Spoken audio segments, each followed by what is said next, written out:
Have you ever wondered why God, in all his power and wisdom, allows Satan to continue his work in the world? This question has puzzled many, but the answer reveals something profound about God's divine plan and our own journey of faith. In this video, we are going to dive deep into the mysteries of God's sovereignty and wisdom, exploring how even the existence of evil serves a greater purpose in the grand scheme of creation. Stay with us till the end to uncover the surprising reasons behind this divine allowance, and don't forget to share your thoughts in the comments. We want to hear your insights on this powerful topic. Welcome to the channel. We're so glad you're here. We love you, and God bless you more. Thank you for joining us. Don't forget to turn on notifications so you never miss an update or new video from us. Stay connected and be the first to watch our latest content. Raymond, are you ready for church? Yes, Mom. I'm all set. That's good to hear. You know, my son, there's something I've been meaning to discuss with you. It's been on my heart for a while now. Of course, Mom. What is it? My dear son, I want you to remember something very important as you go through life. Please, serve God with all your heart. Don't be swayed by the ways of the world. Society may pressure you to follow its path, leading you into sin, but remember that Jesus is the only way to salvation. There is no other truth, no other life worth living, except one that is rooted in Christ. The world will try to pull you in many directions, but I want you to stay firm in your faith. Mom, I understand what you're saying, and I want you to know that I am for Christ. I've made up my mind to follow him, no matter what. I won't let the world lead me away from what's true and right. My heart belongs to Jesus, and I'm committed to serving him. Oh, Raymond, that brings me so much joy. Knowing that you've made this decision to stand for Christ, it eases my heart more than you can imagine. Thank you, my son, for choosing the right path. The Lord will guide you, protect you, and keep you strong in your faith. Brothers and sisters, I want to remind you today of the importance of standing firmly in our faith. The Bible warns us in 1 Peter 5:8 that Satan is like a roaring lion, prowling around, seeking whom he may devour. This is not just a metaphor, it's a stark reality. The enemy is relentless, always on the lookout for those he can lead astray. Satan is cunning and deceptive. He is ready to present evil as good, especially to the children of God.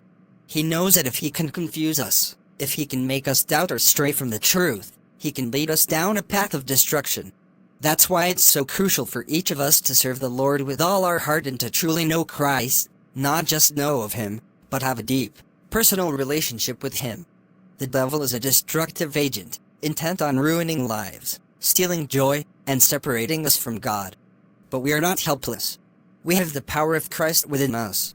However, we must remain vigilant, rooted in our faith, and unwavering in our commitment to God. I pray that none of us here will ever become a prey in the hands of the enemy.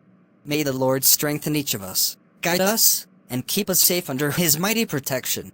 Amen.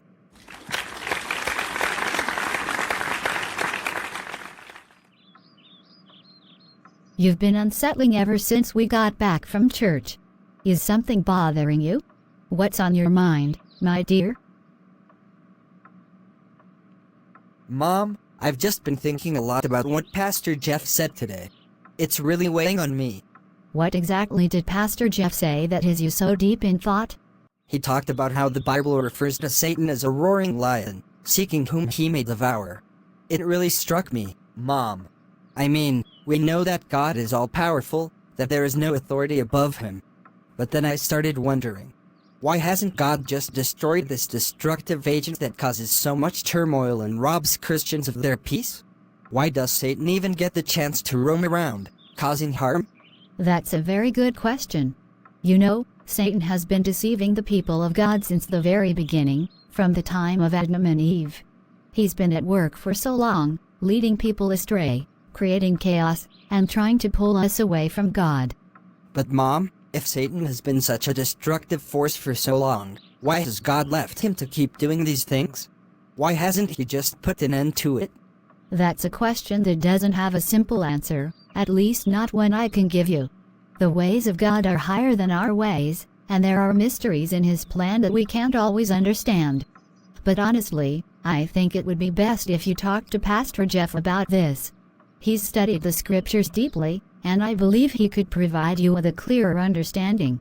He might have insights that could help ease your mind. You're right, Mom. I'll go see Pastor Jeff tomorrow and ask him about it. I need to understand this better.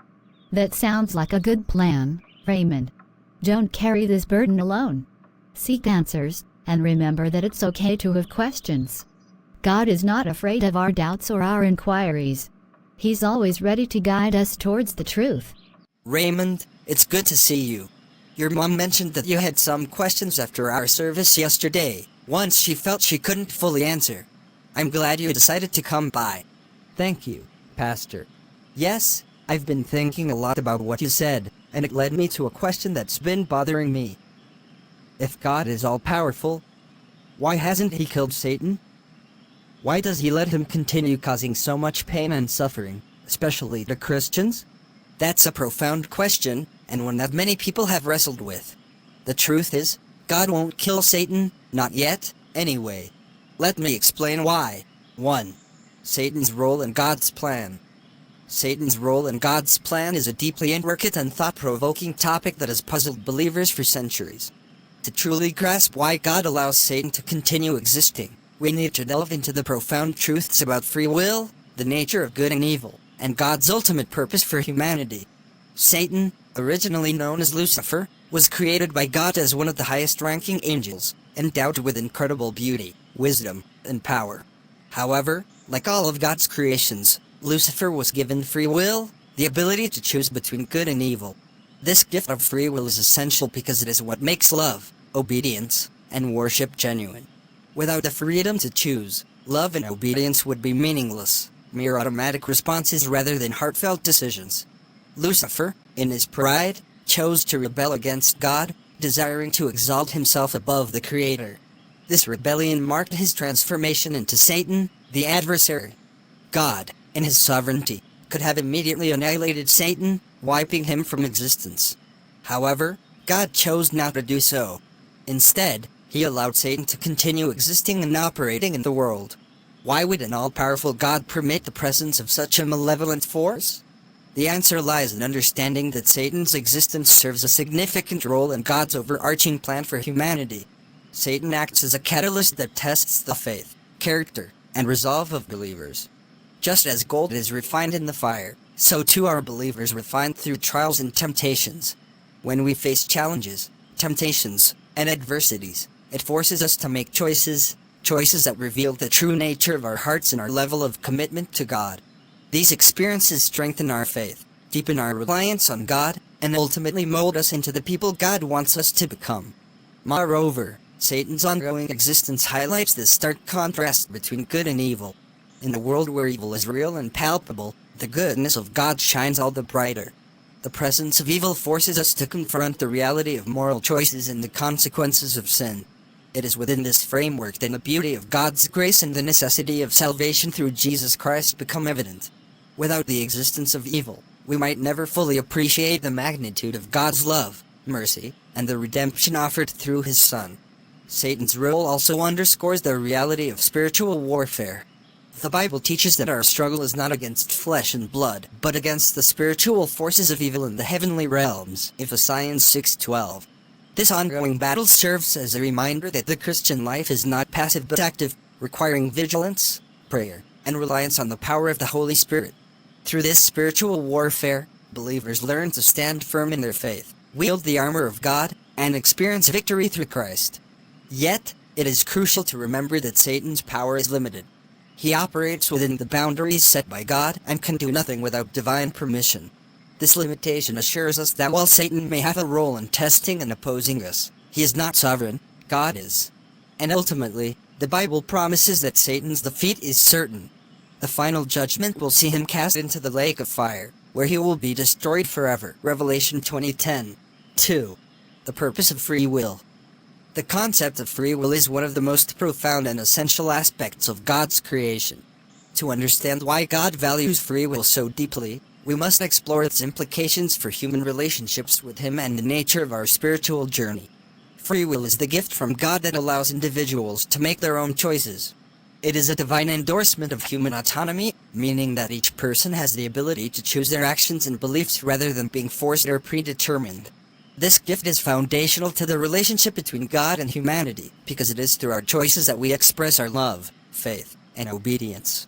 At the heart of free will is the desire for a genuine relationship. Imagine a relationship where one party is compelled to act a certain way. Such a relationship would lack authenticity. True love and devotion must arise from genuine choice rather than compulsion. God, in His infinite wisdom, desires that we love and follow Him not because we are programmed to do so but because we choose to. This choice reflects the authenticity of our relationship with Him, making our love and devotion meaningful and sincere. Satan's presence in the world serves a crucial role in the context of free will. He represents the reality of evil, presenting a constant choice between good and evil.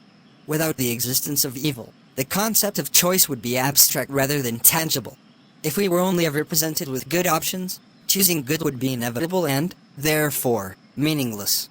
The presence of Satan and the evil he introduces creates a genuine dilemma that tests our commitment and allows us to exercise our free will in meaningful ways.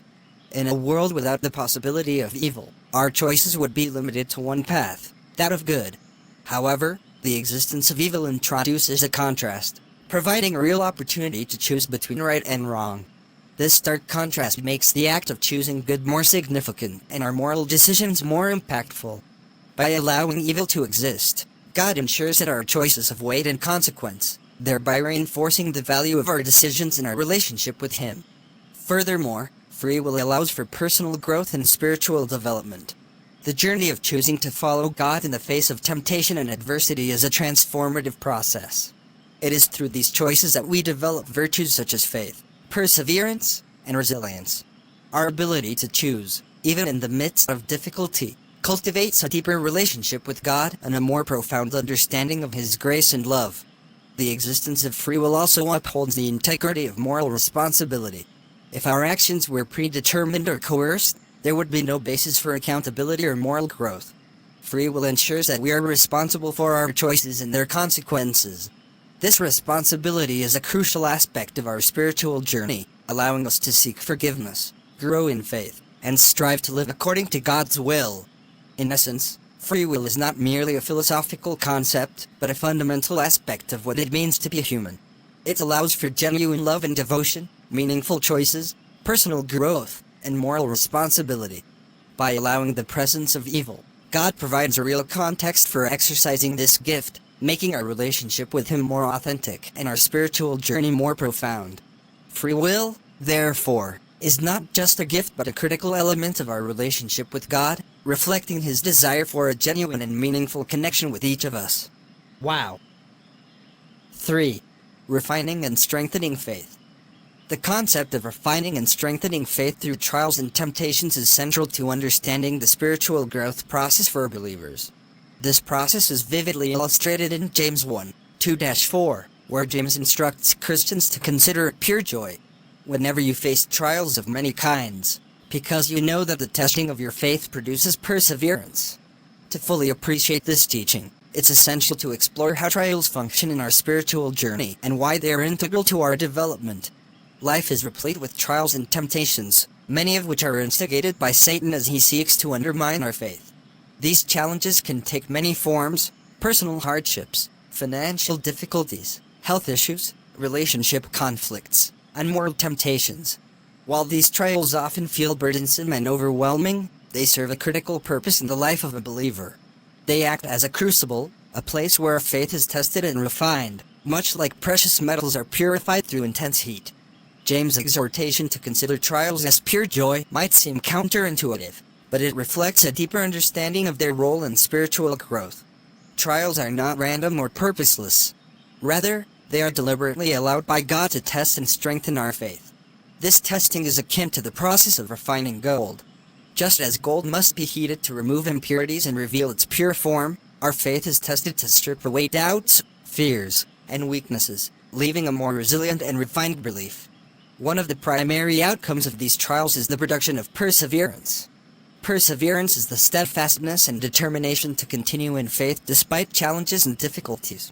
In Romans 5:3-4, Paul elaborates on this concept by saying, We also glory in our sufferings, because we know that suffering produces perseverance, character, and character, hope. Each trial we face builds our capacity to endure, strengthens our character, and deepens our hope in God's promises. This process molds us into individuals who are not easily swayed by temporary setbacks, but are firmly grounded in our faith. Trials and temptations also drive us to rely more fully on God. In times of difficulty, when our own strength seems insufficient, we are forced to turn to God for support, guidance, and comfort. This dependence fosters a deeper relationship with God, as we experience His provision and faithfulness in tangible ways. Our reliance on Him grows as we witness His power and love sustaining us through adversity.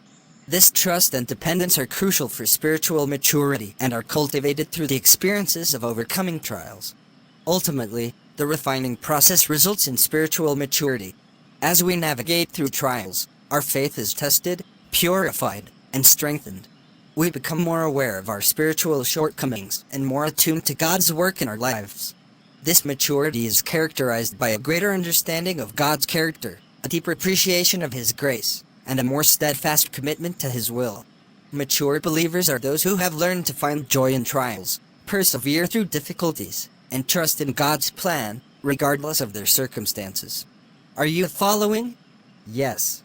The trials and temptations that believers face are not merely obstacles but essential elements in the spiritual growth process. They serve to refine our faith, produce perseverance, increase our reliance on God, and mature our spiritual walk. By embracing these challenges as opportunities for growth and transformation, we align ourselves with God's purpose and become more resilient, faithful, and mature in our relationship with Him. The refining of our faith through trials is a testament to God's commitment to our spiritual development and His desire for us to grow into the full measure of Christ. Absolutely. 4. The reality of spiritual warfare. The reality of spiritual warfare is a profound and often misunderstood aspect of the Christian journey. The Bible vividly depicts the Christian life as a constant and intense spiritual battle. Ephesians 6:12 captures this reality, stating, "For our struggle is not against flesh and blood, but against the rulers, against the authorities, against the powers of this dark world, and against the spiritual forces of evil in the heavenly realms." This verse encapsulates the essence of spiritual warfare, emphasizing that the conflict believers face is not merely physical, but deeply spiritual. Spiritual warfare refers to the ongoing conflict between the forces of good and evil, manifesting in the unseen spiritual realm. This battle is not confined to visible struggles, but encompasses a broader cosmic conflict involving spiritual entities and forces. According to Ephesians 6:12, the struggle is against rulers, authorities, powers, and spiritual forces of evil, which represent a hierarchy of demonic entities that exert influence over the world. These forces seek to undermine God's purposes, disrupt the faith of believers, and lead people away from the truth. Unlike physical warfare, spiritual warfare is fought on a plane that is often invisible and intangible. It involves ideologies, temptations, deceptions, and spiritual oppression that influence and attack believers. The battle is waged in the minds and hearts of individuals, affecting their thoughts, emotions, and decisions. Satan and his demonic forces use various tactics to deceive, distract, and discourage believers.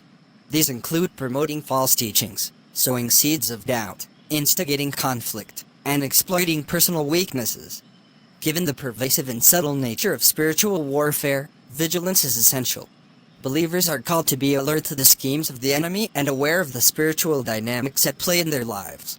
This vigilance involves discerning the spiritual influences behind everyday challenges and resisting the temptation to view conflict solely from a physical or emotional perspective.